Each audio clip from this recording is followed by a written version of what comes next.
स्वागत है आपका हमारे चैनल पर। क्लास 8 की प्रश्नावली 6.2 जो हमारी चल रही थी उसमें सवाल नंबर 2 बड़ा सिंपल सा लगता है कि बताइए सत्य है या असत्य है। देखिए, हमें सत्य असत्य पूछा जा रहा है तो हमें लग रहा है बहुत ज़्यादा सिंपल होगा, बट ये इतना सिंपल नहीं है जितना हम समझ रहे हैं इसको। ये हमें बताना पड़ेगा क्यों सत्य क्यों असत्य है। जैसे हम यहाँ देखते हैं, हमें यहाँ सिंपल सा दिया हुआ है कि किसी भी विषम संख्या का घन सम होता है। ये सत्य बात है या असत्य बात है? चलो अभी हमें नहीं पता, हम शुरू से देख लेते हैं। देखो, कोई भी विषम संख्या 1 भी है, 3 भी है, 5 भी है, 7 भी है, इनके घन तो हमें पता ही है। 1 का 1 होता है, 3 का 27 होता है, 5 का 125 होता है, 7 का 343 होता है। तो उसने तो बोला किसी भी विषम संख्या घन सम होता है।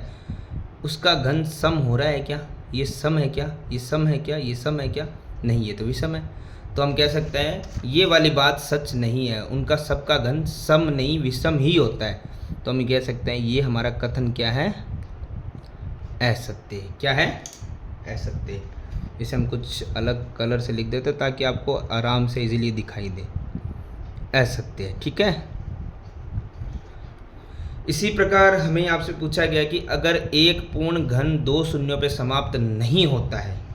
चलिए देख लेते हैं। सबसे पहले तो अगर हम कोई पूर्ण घन देखते हैं, वो भी शून्य वाला, तो देखो 1 से लेकर 9 तक तो शून्य वाले आते नहीं है, घन अलग अलग आते हैं। 10 है जिसका घन शून्य आएगा। कैसे?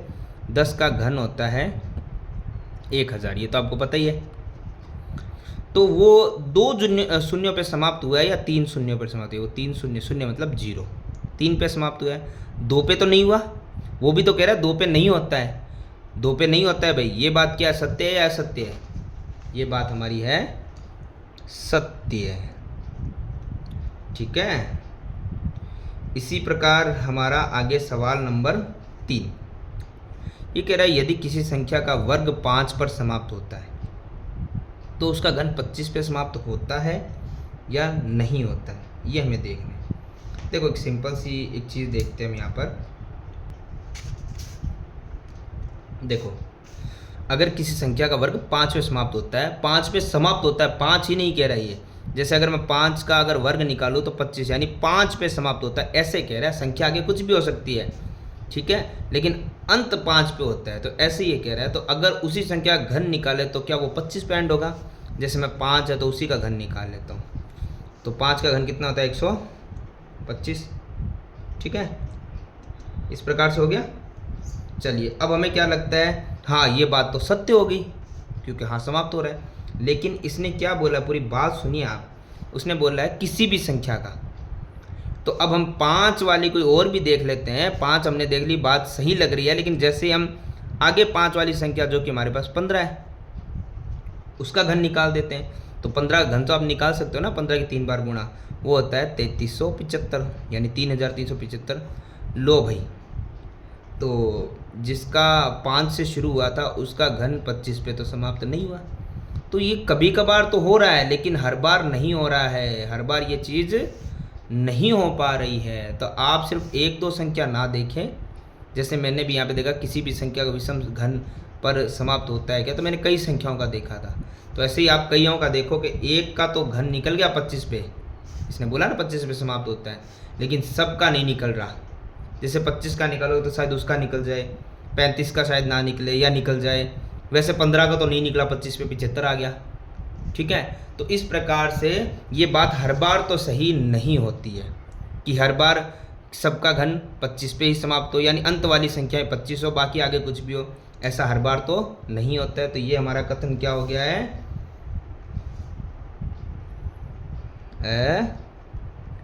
सत्य, ठीक है। इसी प्रकार जो आगे हम देख रहे हैं, ऐसा कोई पूर्ण घन नहीं है जो 8 पे समाप्त होता हो, ठीक है। ऐसा पूर्ण घन कोई है या नहीं है जो 8 पे समाप्त होता हो? तो देखो यहाँ पे हम देखते हैं कि भाई ऐसा कोई पूर्ण घन, ये तो कह रहा है नहीं है। हम देख लेते हैं। जैसे 1 तो चलो 8 पे समाप्त नहीं हुआ, 1 का घन, ठीक है। 2 का घन निकाला तो अरे ये तो 8 पे आ गया। अब आगे बढ़े ना बढ़े कोई फर्क नहीं पड़ता। इसने बोला ऐसा कोई घन है ही नहीं जो 8 पे समाप्त होता हो। सर दूसरा ही है, जो 8 पे समाप्त हो रहा है, यानी ये पूरा कथन क्या हो गया, असत्य। तो अभी तक हमने 4 क्वेश्चन किए हैं, 4 में से एक ही बात सत्य आई है, बाकी असत्य है। यानी आप चीज़ समझ गए, दुनिया ज़्यादा झूठों पे ही चल रही है, सच्चे तो बहुत कम है। ऐसे ही आगे हम देखते हैं सवाल नंबर 5। ज़्यादा इसको इतना वो नहीं लेने की ज़रूरत नहीं है। सवाल नंबर 5 देखते हैं हम। ऐसे 2 अंकों की संख्या का घन बताओ, 3 अंकों वाली संख्या हो सकती है क्या? देखो, अगर हम कोई भी 2 अंक लें और उसका घन निकालें तो उत्तर 3 अंक हो सकती है या नहीं हो सकती है, ये हमें देखना है। चलो शुरू करते हैं हम। ऐसे ही 2 अंक ले लें ना, 2 अंक तो देखो 9 तक तो 1 अंक हम ले ही नहीं सकते, हम उसके बाद ही ले सकते हैं। जैसे हमने 10 ही ले लिया, सबसे छोटा ये लिया वही पड़ा है, तो 2 अंक लिए और उसका घन निकाला तो 3 अंक में आए हैं कि 4 अंक में आ गए? ये तो 4 अंक आ गए, यानी सबसे छोटा हमने निकाला है 2 अंक में, उसके बाद तो अंक बढ़ेंगे 11, 12, 13, तो उत्तर तो बढ़ते जाएंगे ना। तो सबसे छोटा ही 2 अंक 4 अंक में आया है, ठीक है, और ये कह रहा है 3 अंक हो सकते हैं क्या? बिल्कुल नहीं हो सकते सर, ये बात तो एकदम झूठी है। यानी समझ गए, 5 में से 4 झूठ, एक ही सच बात आई है सिर्फ, वो भी जीरो वाली बात सच है, बाकी सारे झूठ। अब छठा और सातवां और देख लेते हैं, कौन कितना सच्चा और कितना झूठा है। छठे में फिर 2 अंकों की संख्या आ गई। अब ये कह रहा है 2 अंकों की संख्या का घन में 7 या अधिक अंक हो सकते हैं क्या? देखो, 2 अंकों की संख्या वैसे तो हम 10 भी ले सकते हैं, लेकिन 4 ही अंक हो रहे हैं, तो हम भी दिमाग लगाते हैं। 2 अंकों की संख्या हम लेते हैं बड़ी से बड़ी। 2 अंकों की सबसे बड़ी संख्या कितनी होती है? 99। इससे ऊपर तो नहीं हो सकती। अब इसमें 7 अंक या उससे ज़्यादा होते हैं तो हम कह देंगे हाँ ठीक बात है, नहीं होते तो कह देंगे नहीं भाई गलत बात है, ठीक है ना। तो हम यहाँ पे उस चीज़ को करके देख लेते हैं। तो 99 का क्यूब, देखो भाई ये तो इतनी बड़ी संख्या है कि मुझे भी निकालना पड़ेगा, तो ये आप भी निकालिए, देखिए कितना आता है, क्योंकि सारा बोझ मैंने थोड़ी ले रखा है कि सबका मैं ही निकालूँ। अब 99 का क्यूब, 99 को 3 टाइम मल्टीप्लाई करना है।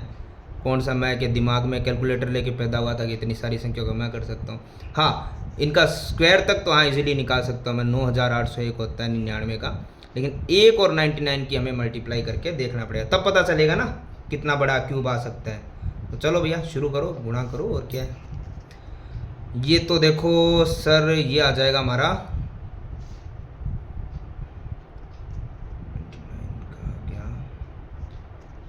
99, क्योंकि 99 कम 99 हासिल आ गई वैसी की वैसी, ठीक है।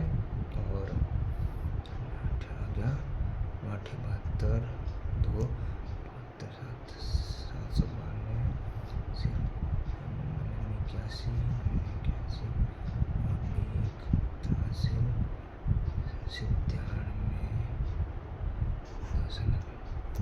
ऑलमोस्ट इतना ही आ रहा है क्या?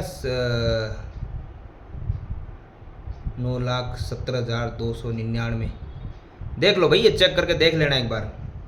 जहाँ तक मुझे लग रहा है ऑलमोस्ट इतने अंक देख लेते, हमें तो ज़्यादा अंक से मतलब था। अंक 1 2 3 4 5 6।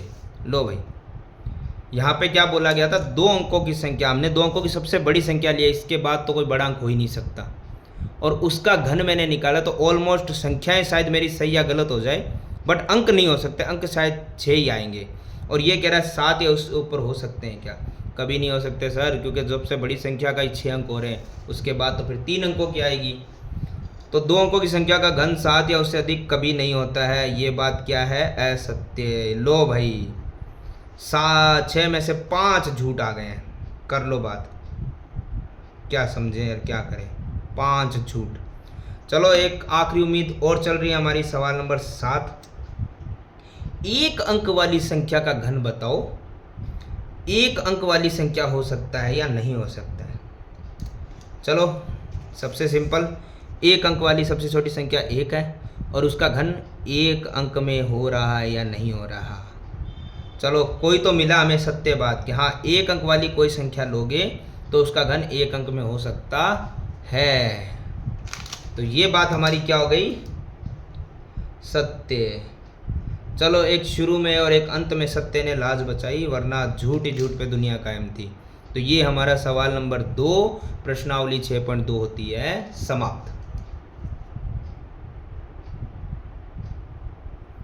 इसी प्रकार के आपको किसी भी प्रश्नावली या किसी भी क्लास की मैथ से रिलेटेड कोई क्वेश्चन अगर आपको पूछना हो तो वो आप कमेंट करके हमें पूछ सकते हैं।